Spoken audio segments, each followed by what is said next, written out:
Xülasən, Çar Rusiyası idarəetmə sistemi artıq 19-cu əsr Azərbaycanda müstəmləkə rejiminin yaradılması dərsidir. Birinci dərsimiz budur, 2 dərs veriləcək. Bir bu, bir də üsyanlar. Üsyanlar balaca dərs olduğu üçün elə onu da bunun içinə qatıb veririk ki, yekunlaşdırır. Yaxşı, bildiyimiz kimi 19-cu əsrdən etibarən Azərbaycan Rusiya işğalı altına düşəcəkdir. 1801-də proses başlayır. 1801-də proses başlayacaq. 1828-ci ildə bitəcək. Rusiya Azərbaycanı işğal elədiyi müddətdə mərhələ-mərhələ, dövr-dövr Azərbaycanda öz inzibati idarəetmə sistemini tətbiq edəcək. Bu inzibati idarəetmə sistemi komendantlıq inzibati idarə sistemidir. Azərbaycanda komendantlıq inzibati idarəetmə sistemi 1804-1840-cı illəri əhatə edir. Yadınızdan çıxacağı təqdirdə rəqəmdən yerini dəyişirsiniz. Özü avtomatik yada düşür. Başa düşürsünüz? Başlanğıc tarixin bilirsinizsə, son tarixin bilmirsinizsə rəqəmdən yerini dəyişirsiniz. Son tarixin bilirsinizsə, başlanğıc tarixin bilmirsinizsə yenə rəqəmdən yerini dəyişir, özü-özünü bərpa edir bu məsələdə. Komendant idarə üsulu Azərbaycanda belə deyək də hissi-hissə başlayır. Birinci 1804 Gəncədə, 1806 Bakı Dərbənddə, 10 Qubada. Sonra bundan sonraki prosesdə Kürəkçilər müqaviləsini imzalayan 1819 Şəkidə, sonra 20-də Şamaxı, 22 Qarabağ, 26 Lənkəran, sonunda da 27 Naxçıvan İrəvan işğalı, 28-də də Naxçıvan İrəvanda həm komendant idarəsi, həm də erməni vilayəti yaradılacaq ki, o erməni vilayəti məsələsinin birazdan toxunacaq. Bunlar olacaq. Burada komendant idarəsi dövrünə görə Azərbaycan bölünürdü. Əyalət, dairə və distansiya. Əyalətlər hansılardır? Əyalətlər burada olacaq Bakı, Şamaxı, Lənkəran, sonra Bakı, Şamaxı, Lənkəran. Bu bölgələrdir. Adətən komendant idarəsi dövründə idarəetmə sistemi bununla beləsiniz. Məsələn, Bakıdır, Lənkərandır, Şəkidir, Lənkəran, Şəki, Qarabağ, Quba, bunlar əyalətlər idi. Naxçıvan İrəvanda erməni vilayəti gedir. Dairələr Gəncə, Qazax, bu dairələr idi. Distansiyalar isə Qazax, Borçalı və Şəmşəndil bölgəsi də distansiyalar olacaqdı. Bunlar hamısı başdan ayağa komendantlar tərəfindən idarə olunurdu və komendantların nəzarəti altında olacaq. Komendant idarəsi dövrü əyalətlər özləri bölünürdü mahallara, bölünəcəkdir. Mahallar da sonra kəndlərə bölünür. Bu forma gedir. Yaxşı. İndi gəldi nə? Komendantın istənilən səlahiyyəti var idi. Bölgələrdə, ərazilərdə vəzifə bölgüsü, məhkəmə işinə rəhbərlik, buradan verginin yığılmasına nəzarət eləmək, məhkəmə işlərinə nəzarət, hər şey nəzarət edəcəkdir. Lakin ölüm hökmü hüququ verilməsi qatağan olsa da özləri öz iradəsi əsasında ölüm hökmü verəcəkdir komendantlar. Fərqi yoxdur, yəni vezlərə deyildir. Bu prosesi həyata keçirir. Komendant idarəsinin tətbiq olunmasında Rusiyanın məqsədi nə idi? Bölgədə möhkəmlənmə, hərbi idarəetmə sistemində bu. Sonra diyarın bir növ belə deyək də, diyarda öz mövqeyini möhkəmləndirmək. Yəni bunların hamısı komendant idarəsinin tətbiqinin məqsədi idi. Komendantlar kim təyin edir? Cənubi Qafqazın baş hakimidir. Cənubi Qafqazın baş hakimi isə bütün Qafqazın rəhbəri idi. Komendantları təyin edir və onları bir növ nəzarət edəcək. Mahalları və kəndləri kimlər idarə edəcəkdir uşaqlar? Mahallar, kəndləri də yerli bəy və ağalar, hansı ki vaxtilə ruslara sədaqət əlaməti olaraq and içən şəxslər var idi. Rus işğallarında səslərini çıxartmayan şəxslər var ki, bunlar yerli bəy və ağalar ki, mahalları idarə edəcəkdir. Kəndxuda və mahal naqib vəzifəsini daşıyırdılar. Qarşılığında xəzinədən maaş almırdılar, lakin torpaq alırdılar. Yəni torpaq, xidmət müqabilində verilən torpaqlar alırdılar. Yaxşı, bundan sonra nəyə keçəcəyik? Komendant idarə üsulu dövründə 1840-da Rusiyanın gördüyü Azərbaycanda tədbirləri verir. Birinci, biz əhalinin sosial vəziyyətinə baxırıq. Sosial tərkib deyəndə şəhər və kənd əhalisidir. Kəndlilər daha çox burada yaşayırlar. Kəndlilər iki hissəyə bölünürdü. Artıq bu termini çox görəcəksiniz. Dövlət kəndliləri və sahibkar kəndlilər. Dövlət kəndləri adı üstündə dövlət torpaqlarında yaşayan kəndlər idi. Sahibkar kəndlər isə sahibkarların feodalların torpağında yaşayan kəndlər. Hər iki kəndli özü bölünürdü 3 hissəyə. Rəyyət, rəncbər və elatlar. Hər ikisində bu proses var idi. Fərqi yox da yəni, hamısında var. Elatlar olacaq. Sonra bu dövrün torpaq mülkiyyət formasına baxdığımızda artıq dövlət torpaqları var idi. Xan torpaqları müsadir olmuşdu, keçmişdi Rusiyanın tərkibinə. Sonra var tiyul torpaqları xidmət müqabilində verilirdi. Vəqf torpaqları dini dəyərlər məhsul olaraq verilirdi. İcma isə kəndlilərin istifadəyə torpaqlarıdır. Mülkdə isə bizim özümüzün feodalların irsən keçən torpaqları sayılacaqdır.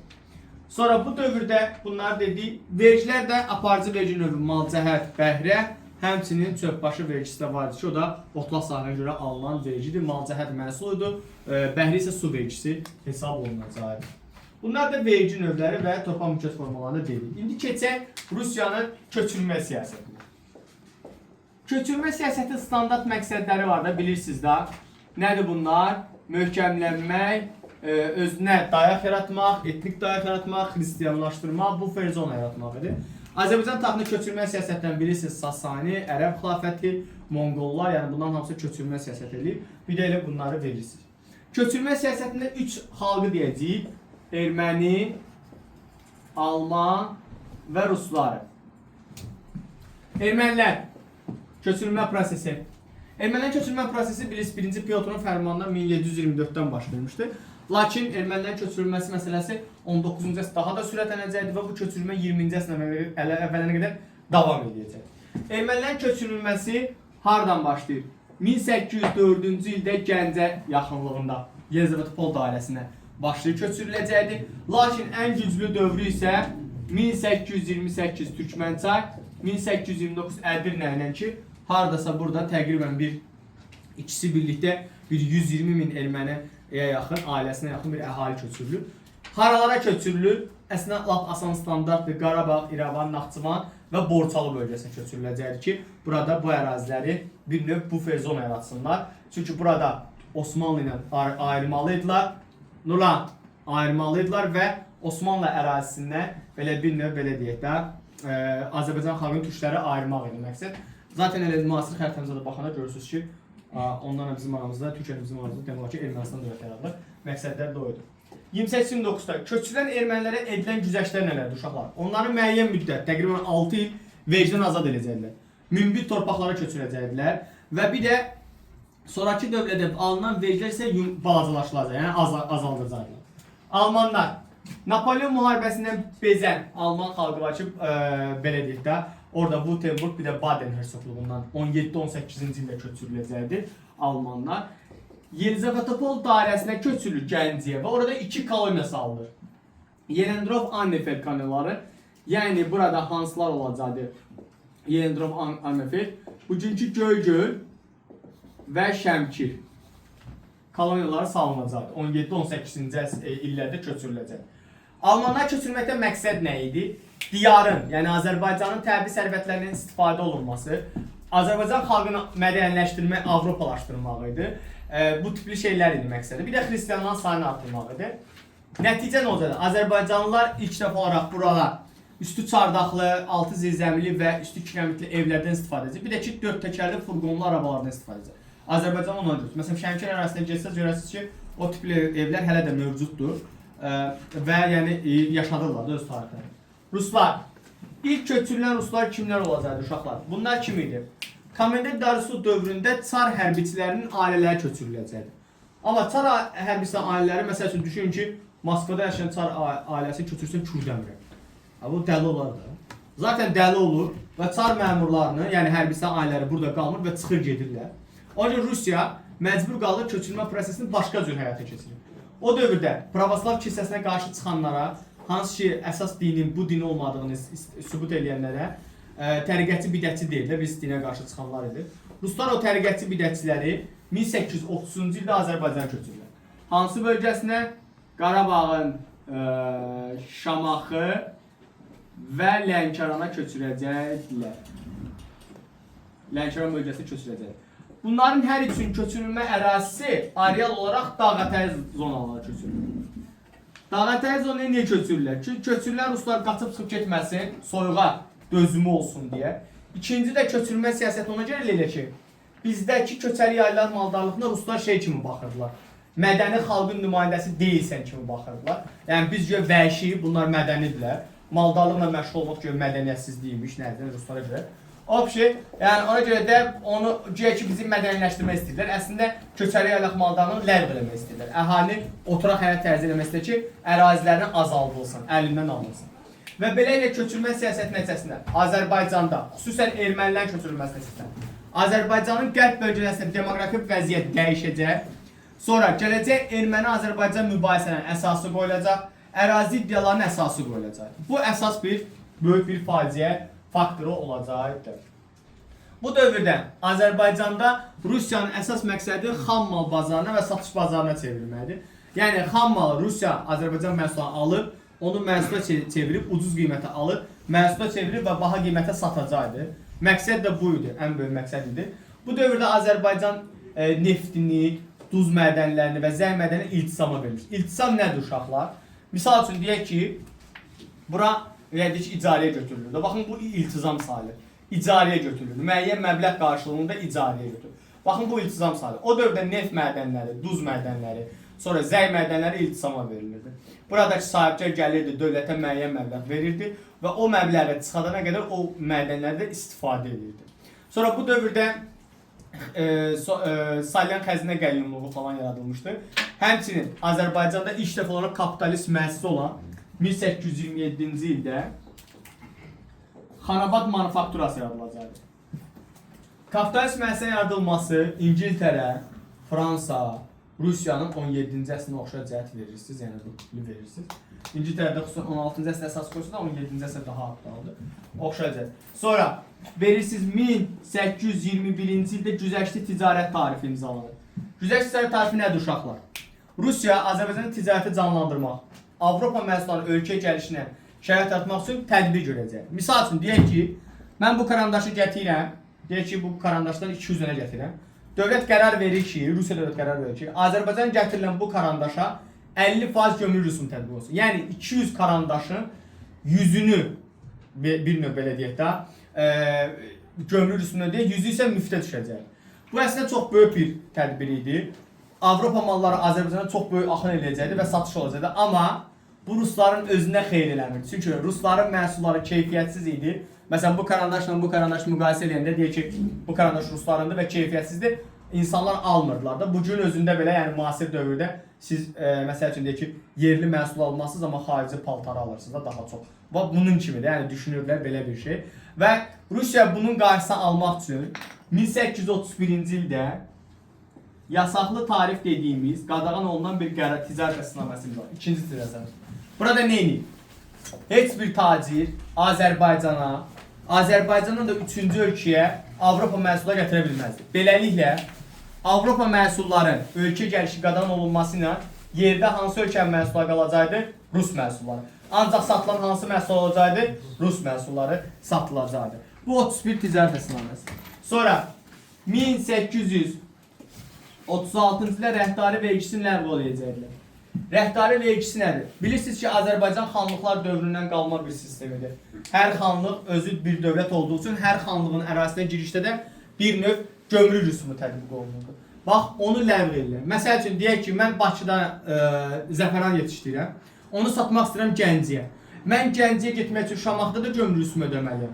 Atıram Şəkidə gömrük rüsumu ödəməliyəm. Sonra getib Qarabağdan keçməliyəm gömrük rüsumu ödəməliyəm. Sonra gedib Gəncədə ödəməliyəm. Gəncədə satmalıyım zəfəranı. Bu mənə sərf eləmir. Çünki bir növ rəhdar vergisi var deyə alınmır. Amma Rusiya dövləti bunu ləğv edərək rayonlar arası əlaqələrini genişləndirmək və bir də inkişaf etdirmək güdürdür ki, o da məqsədlərinə nail olacaq. Bu fərqli cümlədə çıxır qabağımıza.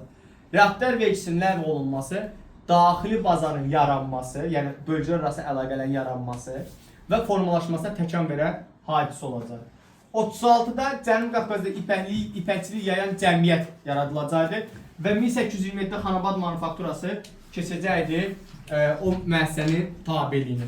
Sonra 1839-43-cü ildə isə vahid çəki ölçü pul sistemi tətbiq olunacaq. Vahid çəki ölçü pul sistemi nədir? Vahid çəki ölçü pul sistemi o dövrdə xanlıqlardan, Səfəvidən, Əşrədən qalan pullar tamamilə ləğv edilir və ancaq rubl, yəni pul var, Rusiyanın pul vahidi əsas istifadəyə veriləcək. 52-ci ildə isə məhsul vergisi pul vergisi əvəz olunacaqdır ki, bu da artıq kəndli məhsulu belə vergini məhsul kimi yox, pulla verməlidir. Pulla verməsi üçün də məcbur çıxıb bazara satmalı idi məhsulunu. Bu da bazar münasibətlərinin inkişafına təkan verəcək. Rusiyanın gördüyü digər tədbir nə idi? 1829-cu ildə Azərbaycanda şiə və sünni əhalinin idarə etməsi və onlarla bağlı dini qaydaları həyata keçirmək üçün Şeyxülistan müftü vəzifəsi yaradılacaq. 1836-cı ildə isə Alban katolikosluğu ləğv olunacaq, Erməni katolikosluğunun tərkibinə veriləcək və beləliklə Alban katolikosluğuna bağlı olan bütün nümunələr, tarixi əsərlər hamısı göndəriləcək Rusiyaya və Erməni katolikosluğu Alban katolikosluğu nüfuz edərək Qarabağdakı Albanların erməniləşməsinə şərait yaradacaqdır. Sonra bu dövrdə məhkəmə sisteminə baxırıq uşaqlar. Bilirsiniz, Azərbaycan Səfəvilərdən qalma teokratik dövlət idi. Teokratik dövlətlərdə şəriət məhkəmələri, yəni Quran əsasında idarə olunan məhkəmələr əsas rol oynayır. Amma Rusiya gələndə bu sistemi tamamilə ləğv edir. Şəriət məhkəmələri yalnız kəbin, talaq, vərəsəliyə baxacaqdır. Yəni evlənmə, boşanmadan sonraki vərəsə söhbətlərini həll edir. Çünki əhali müsəlman idi və ancaq Quran əsasında bütün problemləri həll edir. Onun üçün şəriət məhkəmələri ona görə. Amma yaradılacaq məhkəmələr əyalət, şəhər, bir də bu gündə özündə də var, hərbi məhkəmələr var idi. Əyalət, şəhər məhkəmələri çox böyük funksiyalara və səlahiyyətlərə malik idi. Bu dövrdə əyalət, şəhər məhkəmələri komendant özü nəzarət edirdi və burada da komendantın öz iradəsindən idi və ən böyük mənfi cəhəti də Rus dilində keçirilməsidir. Düşünün ki, Azərbaycan xalqı Azərbaycan dilində danışır. Kəndli nəbisi Rus dilində 19-18-ci əsrdə gətiriblər, hökm oxuyurlar. O da deyir, Allah nə deyirsən axı, mən başa düşmürəm. Nəysə o kişi onunla da onu həbsə atırdı. Hərbi məhkəmələr, adı üstündə hərbi məhkəmələr idi. Amma burada fərqli bir məsələ var idi. Mülki cinayətlər də hərbi məhkəmələrin üzərinə salınırdı. Hərbi məhkəmələrin bu gün özündə belə standart qətnamələri var. Qəbul edilir, qərarlar verilir, vəsiyo, qutardı. Cəza tətbiq olunacaq. O dövrdə hərbi məhkəmələrdə də mülki cinayətlər də olurdu. Məsəl üçün deyək ki, misal üçün, baxın belə bir şey deyim də sizə. Hərbi maşın qəza törətməsi və orada hərbiçinin ölməsi bu hərbi cinayətdir və hərbi məhkəmədə yargılanır. Amma mülki qəza maşınların bir-birinə toqquşması, orada ölüm hökmü olanda burada adi bir məhkəmə baxmalıdır bu işə. Amma Rusiyada, yəni Azərbaycanda bu sistemi Ruslar hərbi məhkəmə yönətmişlər və orada cəzalı olan şəxs, günahkar olan şəxsi heç dinləmədən edam cəzası verirdilər. Və belə ilə hərbi səhra məhkəmələri orada çox böyük özbaşınalığı var. Ümumiyyətlə komendant idarə üsulu çoxlu özbaşınalıqlarla doluydu.